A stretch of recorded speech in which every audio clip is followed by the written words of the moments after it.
Welcome to Madhu's embroidery and crafts.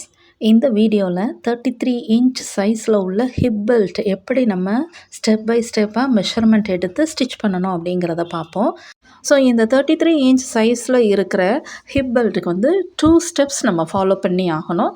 So இப்போ வந்து step 1 follow பண்ணிக்கிடுவோம். இப்போ நான் இந்த டயக்ராம் ட்ரா பண்ணியிருக்கிறது வந்து ஸ்டெப் 1க்கு உள்ள டயக்ராம். ஸோ 26 இன்ச் இந்த மாதிரி லென்த்தில் எடுத்துக்கணும். அண்ட் நெக்ஸ்ட் ஒரு 2.5 இன்ச்சுக்கு பிரெத்தில் இந்த மாதிரி ஒரு ஸ்பேஸ் விட்டுறணும். அண்ட் அகெயின் 1.5ல் ஒரு டிசைன், அந்த இடத்துல தான் நம்ம எம்ப்ராய்ட்ரி ஒர்க்கெல்லாம் ஸ்டிச் பண்ணிக்கிட போகிறோம். இப்போ நான் காட்டுற இந்த ஸ்பேஸில் வந்து 1.5 இன்ச் இந்த ஸ்பேஸில் வந்து எனி டிசைன்ஸ் நம்ம ஒர்க் பண்ணிக்கலாம். ஆரியிலையோ ஹேண்ட் எம்ப்ராய்டரியோ இல்லாட்டி ஸ்டோன் ஒர்க், பீட் ஒர்க் எதுனாலும் நீங்கள் ஒர்க் பண்ணிக்கலாம் ஹிப் பெல்ட்டுக்கு. அண்ட் அனதர் 1 இன்ச் வந்து எக்ஸ்ட்ராவாக எடுத்துக்கணும். இதுதான் இந்த போர்ஷன் தான் நமக்கு வந்து ஸ்டெப் 1 கண்டிப்பாக ஃபாலோ பண்ணிக்கணும். நெக்ஸ்ட்டு இப்போ நான் காட்டுற இந்த போத் சைட்ஸுடைய கார்னரில் இருக்கிற பிரெத் இதெல்லாம் கால்குலேட் பண்ணி பார்க்கும்போது நமக்கு ஒரு 5 இன்ச் வந்துடும். ஓகே, இப்போ நம்ம ஸ்டெப் 2 எப்படி மெஷர்மெண்ட் எடுக்கணும் அப்படிங்கிறத பார்த்துருவோம். இப்போ நான் காட்டுற இந்த 25 இன்ச் வந்து எம்ப்ராய்டரி ஒர்க் வந்து இவ்வளோ மட்டும்தான் நம்ம ஒர்க் பண்ணியிருக்கணும் 25 இன்ச் லென்த்துக்கு. அண்ட் போத் சைட்ஸில் வந்து 4 இன்ச் 4 இன்ச் இது எல்லாம் நீங்கள் கால்குலேட் பண்ணி பாருங்கள், 33 இன்ச் வந்துடும். இந்த ஹிப் பெல்ட்டில் எலாஸ்டிக் வைக்கிறனால எக்ஸஸாக கொஞ்சம் கிளாத் எடுக்கணும். ஸோ அதை இந்த வீடியோவில் எப்படி எடுக்கணுங்கிறத சொல்லிக் கொடுக்க போகிறேன். ஸோ வாங்க வீடியோவில் நம்ம எப்படியெல்லாம் ஸ்டிச் பண்ணியிருக்கோம் அப்படிங்கிறத, எப்படியெல்லாம் ஸ்டிச் பண்ண போகிறோங்கிறதையும் பார்ப்போம். இப்போ ஆல்ரெடி பாருங்கள் ஃபேப்ரிக்கில் நான் எம்ப்ராய்டரி ஒர்க் எல்லாம் ஃபினிஷ் பண்ணி முடிச்சிட்டேன். ஓகே, இந்த ஹிப் பெல்ட் மேக் பண்ணுறதுக்கு எனக்கு ஒரு லைனிங் கிளாத்தும் தேவைப்பட்டுச்சு. ஸோ அதுக்கு இந்த மாதிரியான லைனிங் கிளாத்தையும் நான் சேர்த்தாப்பில் அட்டாச் பண்ணி முடிச்சிட்டேன். இந்த மாதிரி ஸ்டெப் 1 நம்ம ஃபஸ்ட்டு ஃபாலோ பண்ணிக்கணும். இப்போ நீங்கள் கவனிங்களே, அந்த 1.5ல் தான் நம்ம எம்ப்ராய்டரி ஒர்க் பண்ணியிருக்கோம். அண்ட் இப்போ நான் காட்டுற இந்த ஸ்பேஸ் வந்து 2.5 அண்ட் இதில் 1.5 அண்ட் 1 இன்ச் எக்ஸ்ட்ராவாக இந்த மாதிரி கிளாத் எல்லாம் ஃபோல்டு பண்ணுறதுக்காக நம்ம ஹிப் பெல்ட்டுடைய சைஸ் மெஷர்மெண்ட்டை இந்த மாதிரி எடுத்துருக்கோம். இது கொஞ்சம் நல்லா ஸ்டிஃபாக இருக்கணும் அப்படிங்கிறனால நான் வந்து ஒரு பேப்பர் கேன்வஸ் ரோல் வாங்கியிருக்கேன். அதை வந்து இந்த இடத்துல வச்சு ஸ்டிச் பண்ணிக்கிட போகிறேன். இந்த மாதிரி இந்த இடத்துல நம்ம ஸ்டிச் பண்ணிக்கிட்டோம் அப்படின்னோம்னா நல்லா ஸ்டிஃபாக நிற்கும். இப்போ காட்டுற இந்த பேப்பர் கேன்வஸ் தான் நல்ல ரோலில் இந்த மாதிரி கிடைக்கும். இது வந்து ஒரு 1 இன்ச் பிரெத்தில் இருக்க ஒரு ரோல். ஸோ நான் இதை வந்து அப்படியே என்ன செஞ்சுக்கிட்ட போகிறேன், அந்த 1 இன்ச்சில் நம்ம எக்ஸஸாக கிளாத் வச்சுருக்கோம் பார்த்தீங்களா, அதில் டைரெக்டாக அப்படி இந்த ரோல் பேப்பர், அதாவது கேன்வஸ் பேப்பரை வந்து கரெக்டாக அதில் வச்சு பேக் சைடில் இன்னரில் லைனிங் சைடில் வச்சு மிஷினில் டைரெக்டாகவே ஸ்டிச் பண்ணி முடிச்சுக்கிட போகிறேன். ஸ்டிச் பண்ணிக்கிட்டோம் அப்படின்னோம்னா நல்லா ஒரு ஸ்டிஃபாக அந்த ஹிப் பெல்ட் இருக்கும். ஓகே, இப்போ நான் ஸ்டிச் பண்ணுறதையும் உங்களுக்கு நான் காட்டுறேன் பாருங்களேன். இந்த மாதிரியாக நீங்கள் டேரெக்டாக மிஷினில் ஸ்டிச் பண்ணிக்கிடலாம். ஜஸ்ட்டு மிஷினில் நம்ம ஸ்டிச் பண்ணும்போது ஒரு லாங் ஸ்டிச் போட்டு ஸ்டிச் பண்ணிக்கலாம். ஓகே, இப்போ நான் வந்து இதை ஃபினிஷ் பண்ணி முடிக்கிறேன். இது முடித்ததுக்கப்புறமா இதில் வந்து நம்ம எப்படியெல்லாம் அந்த ஃபோல்டு பண்ணிவிட்டு அண்ட் மிஷின்லேயும் டைரெக்டாக ஸ்டிச் பண்ணிக்கலாம். பட் நான் உங்களுக்கு வந்து இப்போ நான் காட்ட போகிறது வந்து ஒரு ஹேண்ட் நீடில்ட்டு எப்படி இதை நம்ம இந்த ஹிப் பெல்ட்டை வந்து அந்த ஸ்டிச் பண்ணிக்கணும் அப்படிங்கிறத நான் உங்களுக்கு காட்ட போகிறேன். இப்போ பாருங்கள், அந்த பேப்பர் கேன்வஸ் ரோல் இந்த மாதிரி ஸ்டிச் பண்ணியிருக்கோம். அதை இந்த மாதிரி இப்படி ஃபோல்டு பண்ணிக்கணும். அது இன்னர் சைடு நமக்கு போயிடும். ஸோ இந்த சைடு இந்த மாதிரி இப்படி வச்சுட்டு ஃப்ரண்ட் சைடில் நான் வந்து அந்த எம்ப்ராய்டரி ஒர்க்குக்கு ஸ்பேஸை விட்டுட்டு எக்ஸஸை மட்டும் இந்த மாதிரி ஃபோல்டு பண்ணிக்கிறோம். அண்ட் அதர் சைட் 2.5 இன்ச் எடுத்திருக்கோம் பார்த்தீங்களா, அதையும் இந்த மாதிரியாக இப்போ ஃபோல்டு பண்ணணும். ஃபோல்டு பண்ணும்போது நமக்கு ஒரு நீட் ஃபினிஷிங்கில் அந்த ஃபோல்டு வந்து கரெக்டாக கவர்ட் ஆகும். அண்ட் எம்ப்ராய்டரி ஒர்க்கை விட்டுட்டு நம்ம இந்த கரெக்டாக இந்த மாதிரியாக ஃபோல்டு பண்ணிக்கிடணும். இப்போ பாருங்கள், அந்த ஃபோல்டு பண்ணும்போது ஈஸியாக கரெக்டாக ஃபோல்டு ஆகுது. அண்ட் இந்த ஓப்பனை வந்து ஸ்டிச் பண்ணக்கூடாது. போத் சைட்ஸ் இந்த ஓப்பனை மட்டும் விட்டுறணும், ஸ்டிச் பண்ணக்கூடாது. ஓகே, இப்போ நான் காட்டுற இந்த ஸ்பேஸில் வந்து ஹேண்ட் நீடில் யூஸ் பண்ணி எப்படி நம்ம இந்த ஓப்பனை க்ளோஸ் பண்ணிக்கணும் அப்படிங்கிறத நான் காட்ட போகிறேன். அதுக்கு இந்த மாதிரியாக என்ன செஞ்சுக்கோங்க, அந்த பிரெத்தில் இருக்கிற அந்த 5 இன்ச் இருக்குல்ல, அந்த பிரெத்தை மட்டும் இந்த மாதிரியாக ஒரு ஃபோல்டு கொடுத்துட்டு அண்ட் அகெயின் இந்த ஃபோல்டை இந்த மாதிரியாக இப்படி ஃபோல்டு பண்ணிவிட்டு ஹேண்ட் நீடில் யூஸ் பண்ணி நம்ம ஸ்டிச் பண்ணிக்கலாம். இப்போ நான் ஸ்டிச் பண்ண போகிறது வந்து நார்மல் நீடில் அண்ட் த்ரெட்டில் எடுத்தே நம்ம ஸ்டிச் பண்ணிக்கலாம். டைரெக்டாக மிஷினில் ஸ்டிச் பண்ணுறவங்களும் ஸ்டிச் பண்ணிக்கலாம், நோ ப்ராப்ளம். பட் நான் வந்து ஒரு இன்விசிபிள் ஸ்டிச் பண்ணி உங்களுக்கு இதில் காட்ட போகிறேன். இந்த ஸ்பேஸை மட்டும் நம்ம விட்டுறணும், ஸ்டிச் பண்ணிடக்கூடாது, மறந்துடக்கூடாது. இந்த ஸ்பேஸை ஓப்பனாகவே வச்சுருக்கணும். ஓகே, இப்போ நான் காட்டுற இந்த ஸ்பேஸில் தான் ஸ்டிச் பண்ணிக்கிடணும். இந்த ஓப்பனில் தான் நம்ம எலாஸ்டிக்கை வந்து எக்ஸ்ட்ரா கிளாத் கொடுத்து அட்டாச் பண்ண போகிறோம். ஸோ இதை ஓப்பனாகவே இருக்கட்டும். இப்போ நான் வந்து நார்மல் நீடில் அண்ட் த்ரெட்டில் ஒரு சின்ன சின்ன ரன்னிங் ஸ்டிச் மட்டும் நம்ம எடுத்து நம்ம இப்படி ஸ்டிச் பண்ணிக்கிட்டோம். போத் சைட்ஸ், ஒன் சைடு ஒரு small stitch and another side ஒரு ஸ்மால் ஸ்டிச், இப்படி மாறி மாறி ஸ்டிச் பண்ணும்போது அது ஒரு இன்விசிபிள் ஸ்டிச்சாக நமக்கு இருக்கும். இன்விசிபிள் ஸ்டிச் அப்படின்னா நம்ம ஸ்டிச் பண்ணியிருக்கிறதே தெரியவே தெரியாது, நீட் ஃபினிஷிங்கில் இருக்கும். அந்த த்ரெட் வந்து வெளியே தெரியாமல் நல்லா மறைஞ்சி இருக்கும், அதுதான் இன்விசிபிள் ஸ்டிச். இந்த இன்விசிபிள் ஸ்டிச் வந்து 25 இன்ச் லென்த்துக்கு மட்டும்தான் நம்ம ஸ்டிச் பண்ணிக்கிடணும்.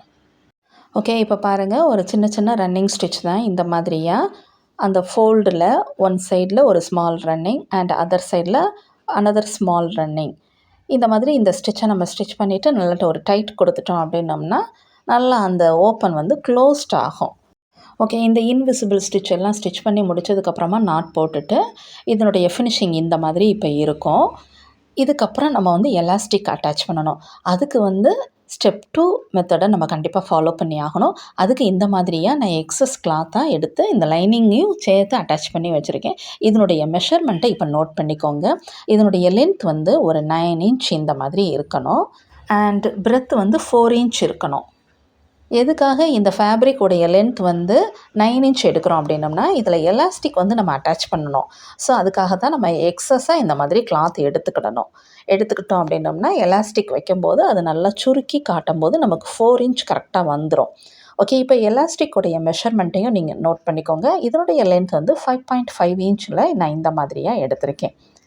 இவ்வளோ எடுத்துட்டால் போதும். கரெக்டாக நமக்கு வந்து எலாஸ்டிக்கை இந்த கிளாத் ஃபேப்ரிக்கில் நம்ம வச்சு தைக்கும்போது அது நல்லா சுருக்கி கரெக்டாக நமக்கு ஃபினிஷிங் நீட்டாக வரும். ஸோ இப்போ அதை எப்படி நம்ம மிஷினில் ஸ்டிச் பண்ணணும் அப்படிங்கிறத பாருங்கள். அந்த கிளாத்தை வந்து ஃப்ரண்ட் சைடை இன்னர் சைடாக வச்சுட்டு அண்ட் ராங் சைடை வந்து அந்த லைனிங் சைடு வந்து நம்ம சைடு ஃபேஸ் பண்ணுற மாதிரி வச்சுட்டு இப்போ நான் காட்டுற இந்த மார்க்கிங்கில் தான் நம்ம ஒரு ஸ்டிச் பண்ணிக்கிட்ட போகிறோம் மிஷினில். இந்த மாதிரி ஒரு மார்க் பண்ணிவிட்டு நம்ம ஸ்டிச் பண்ணிட்டோம்னா அந்த ஹிப் பெல்ட்டோடைய front side and elastic side எல்லாமே ஒன்று போல் ஒரு பிரெத்தில் கரெக்டாக நமக்கு ஈவனாக வரும். ஸோ அதுக்கு இந்த மாதிரியாக இப்போ டேரெக்டாக என்ன செஞ்சுக்கலாம், மிஷின்லேயே நம்ம ஸ்டிச் பண்ணிக்கலாம். அண்டு ஒரு 1 or 2 ஸ்டிச்சஸ் நீங்கள் ஸ்டிச் பண்ணிக்கிட்டிங்கன்னா நல்லா ஸ்ட்ராங்காக க்ரிப்பாக இருக்கும். ஓகே, நான் இப்போ உங்களுக்கு வந்து அந்த ஸ்டிச் பண்ணி முடித்ததுக்கப்புறமா இதுக்கப்புறம் நம்ம எப்படி எலாஸ்டிக்கெல்லாம் இதில் இன்சர்ட் பண்ணலாம் அப்படிங்கிறத இப்போ உங்களுக்கு காட்டுறேன். ஓகே, இதை நான் ஃபினிஷ் பண்ணி முடிச்சிட்டேன். அண்டு போத் சைட்ஸ் நம்ம இதே மாதிரி செஞ்சுக்கிடணும். அண்ட் இப்போ நான் ஒன் சைட் மட்டும் இப்போ உங்களுக்கு காட்டுறேன். அண்ட் இதை முடிச்சிட்டோம். இப்போ முடித்ததுக்கப்புறமா இந்த கிளாத் வந்து இப்போ ராங் சைடாக இருக்குது. ஸோ இதை வந்து நம்ம ஃப்ரண்ட் சைடு திருப்பிக்கிடணும். ஸோ நீங்கள் எனி டூல்ஸ் எதுனாலும் வச்சு என்ன பண்ணிக்கலாம், இதை திருப்பிக்கலாம். ஸோ நான் இப்போ வந்து இதை வந்து ஃப்ரண்ட் சைடு இப்போ திருப்ப போகிறேன். இதனுடைய லென்த் வந்து 9 இன்ச் மட்டும்தான் இருக்கிறனால ஈஸியாக என்ன பண்ணிடலாம், இதனுடைய ஓப்பனும் வந்து பாருங்கள் நல்லா பெருசாக இருக்கிறனால நம்ம நார்மலாக எதுனாலும் வச்சு பென்சிலோ இல்லாட்டி ஒரு ஸ்க்ரூ ட்ரைவர் எதுனாலும் வச்சு இந்த மாதிரி திருப்பி எடுத்துக்கலாம். இந்த மாதிரி இப்போ திருப்பி எடுத்து முடித்தாச்சு. முடித்ததுக்கப்புறமா இதில் எப்படி எலாஸ்டிக்கெல்லாம் இன்சர்ட் பண்ணணும் அப்படிங்கிறத பார்ப்போம். இப்போ பாருங்கள், இதனுடைய ஃபினிஷிங் எல்லாம் நீட்டாக நம்ம ஃப்ரண்ட் சைடு திருப்பிட்டோம். ஸோ நான் இதில் நம்ம இப்போ எலாஸ்டிக்கை இன்சர்ட் பண்ணுவோம். எலாஸ்டிக்கை எப்படி இன்சர்ட் பண்ணணும் அப்படிங்கிறத இப்போ பாருங்கள். இந்த எலாஸ்டிக்கை சும்மா நம்ம என்ன செஞ்சிடக்கூடாது, இன்சர்ட் பண்ணக்கூடாது. அப்படி இன்சர்ட் பண்ணவும் முடியாது. அப்படி இன்சர்ட் பண்ணோம்னா பாதியோடு போய் அதில் ஸ்டக்காகி நின்றுக்கிடும். ஸோ அதுக்கு இந்த மாதிரியாக ஒரு சேஃப்டி பென் எடுத்துக்கோங்க. எடுத்துகிட்டு எலாஸ்டிக்கில் இந்த மாதிரி பின் பண்ணிக்கோங்க. அண்டு இந்த இந்த பின்னை மட்டும் நம்ம இப்போ பிடிச்சிட்டு அந்த ஓப்பனில் அந்த ஆல்ரெடி நம்ம ஸ்டிச் பண்ணி வச்சுருக்கோம்ல அதில் உள்ளே இன்சர்ட் பண்ண ஆரம்பிச்சிருங்க. இந்த மாதிரி இன்சர்ட் பண்ணும்போது பின்னை மட்டும் நம்ம பிடிச்சிட்டு அப்படியே நம்ம என்ன செய்யலாம், அதர் எண்ட் ஓப்பனுக்கு இந்த மாதிரி இந்த பின்னை கொண்டு வர போகிறோம். பட் இந்த எலாஸ்டிக் வந்து 5.5 இன்ச் தான் இருக்குது. கிளாத் வந்து 9 இன்ச் லென்த்தில் இருக்குது. ஸோ அந்த பின் இங்கேயே சென்டராக இருக்கட்டும். இந்த ஓப்பன் பக்கம் இருக்கிற இந்த எலாஸ்டிக்கை இப்போ கரெக்டாக அந்த கிளாத்தோட ஃபேப்ரிக்கோடு வச்சு ஃபஸ்ட்டு ஒரு ஸ்டிச் பண்ணிக்கிடணும் மிஷினில். இப்படி ஸ்டிச் பண்ணிக்கிட்டோம் அப்படின்னோம்னா எலாஸ்டிக் என்ன பண்ணாது, அதர் சைடு எண்டு வெளியே வராமல் இருக்கிறதுக்காக இந்த மாதிரி நம்ம இப்போ ஸ்டிச் பண்ணிக்கிட்டோம். ஓகே, இப்போ நான் ஸ்டிச் பண்ணிக்கிட்டேன். நல்லா ஒரு 1 or 2 ஸ்டிச்சஸ் நல்லா ஸ்ட்ராங்காக ஸ்டிச் பண்ணிக்கணும், அப்போ தான் நல்லது. ஓகே, இப்போ பாருங்கள், இப்போ சென்டரில் அந்த பின் அது பாட்டுக்கு இருக்குது. இப்போ இந்த பின்னை கரெக்டாக என்ன செஞ்சுங்க, அதர் சைடு ஓப்பன் பக்கம் பின்னை எடுத்துருங்க. இந்த மாதிரி இப்படி கொண்டு வரும்போது எலாஸ்டிக்கும் கரெக்டாக என்ன செஞ்சிடும், வெளிப்பக்கம் ரிமூவ் ஆகாமல் கரெக்டாக பின் மட்டும் வந்துடும். இப்போ பின் வந்துருச்சு, சேஃப்டி பின் வந்துருச்சு வெளியே. அதை ஜஸ்ட்டு அந்த பின்னை மட்டும் ரிமூவ் பண்ணிவிட்டு எலாஸ்டிக்கையும் அந்த ஃபேப்ரிக்கையும் சேர்த்து இந்த இடத்துலையும் ஒரு ஸ்டிச் நம்ம மிஷினில் ஸ்டிச் பண்ணிட்டோம் அப்படின்னம்னா, அந்த ஃபேப்ரிக்குக்குள்ளே எலாஸ்டிக் வந்து சென்டராக இருக்கும். நல்லா ஸ்ட்ராங்காகவும் ஃபேப்ரிக்குள்ளேயே இருக்கும். ஓகே, இப்போ இந்த இடத்துல தான் நான் இப்போ என்ன செஞ்சுக்கிட போகிறேன், அதர் எண்டுக்கும் ஸ்டிச் பண்ணிக்கிட போகிறேன். ஓகே, இப்போ பாருங்கள், நான் ஸ்டிச் பண்ணி முடிச்சிட்டேன். ஸ்டிச் பண்ணி முடித்தோடனே இந்த மாதிரி இருக்கும். இப்போ நம்ம வந்து ஒர்க் பண்ணியிருக்கிற அந்த ஹிப் பெல்ட்டில் இந்த எலாஸ்டிக்கை இன்சர்ட் பண்ண போகிறோம். அந்த ஓப்பன் நம்ம ஓப்பன் வச்சுருக்கோம் பாருங்கள், அதுக்குள்ளே தான் இந்த எலாஸ்டிக்கை இப்போ இன்சர்ட் பண்ண போகிறோம். அதில் கண்டிப்பாக நம்ம வந்து ஒரு 3/4 இன்ச்சுக்குனாலும் நம்ம இந்த எலாஸ்டிக்கை உள்ளே விட்டுறணும். இந்த மாதிரி விட்டுட்டு இதுக்கு மேலே டாப்பில் வந்து ஒரு டாப் ஸ்டிச் வந்து ஒரு 2 ஸ்டிச்சஸ் நம்ம இந்த மாதிரி இப்போ ஸ்டிச் பண்ணிக்கணும். போத் சைட்ஸும் இதே மாதிரி இன்சர்ட் பண்ணிவிட்டு எலாஸ்டிக் அந்த கிளாத்தை ஃபேப்ரிக்கை இன்சர்ட் பண்ணிவிட்டு ஸ்டிச் பண்ணிட்டோம்னா போத் சைட்ஸும் எலாஸ்டிக் வந்து இப்போ நம்ம அட்டாச் பண்ணி முடிச்சுருவோம்.